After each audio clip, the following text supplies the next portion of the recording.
سيدنا يوسف ربي قد آتيتني من الملك وعلمتني. الدعاء ده جميل، اوعى تسيبوه.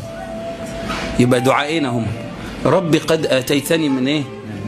كل يوم تقول الدعوتين دول أمانة، عهدونا على كده عشان يوم القيامة نيجي تحت لواء الحمد. اللي قبلنا حمدوه بالحمد، واحنا نعبده ونحمده بالعجز عن الحمد، فيجبر الله كسر حمدنا. ربي قد آتيتني، ده اسلوب جديد في استظهار العجز في العبودية. مش عارف اشكرك وماليش عليك فضل اقول لك بيه دخلني الجنة، فيقول ايه؟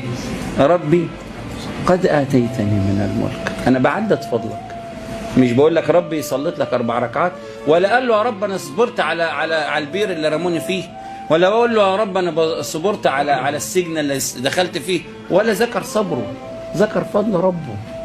ربي قد آتيتني من الملك وعلمتني من تأويل الأحاديث، فاطر السماوات والأرض أنت وليي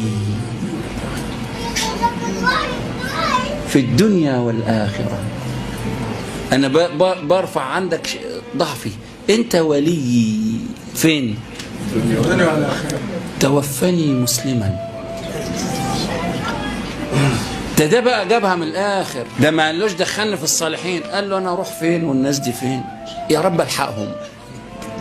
معناه إنه عمل بينه وبين أهل الصلاح ممن هم بعده وممن هم قبله مسافة طويلة. كل اللي حصل لي من مشوار احتمال البلاء لا أرى لي فيه عليك فضل، إنما قد أتيتني من الملك وعلمتني من تأويل الأحاديث، فاطر السماوات والأرض أنت وليي.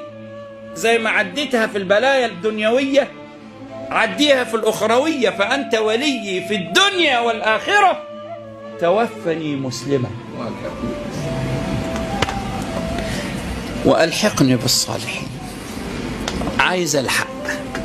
هو أنت ده ساجدين لك تحت اهو. هذا الدعاء القرآن يعقبه إيه؟ بعد ورفع أبويه على العرش وخروا له سجدا. الدعاء ده اللي سيدنا يوسف واجه به سجدة أبيه وإخوته. فهمتوا؟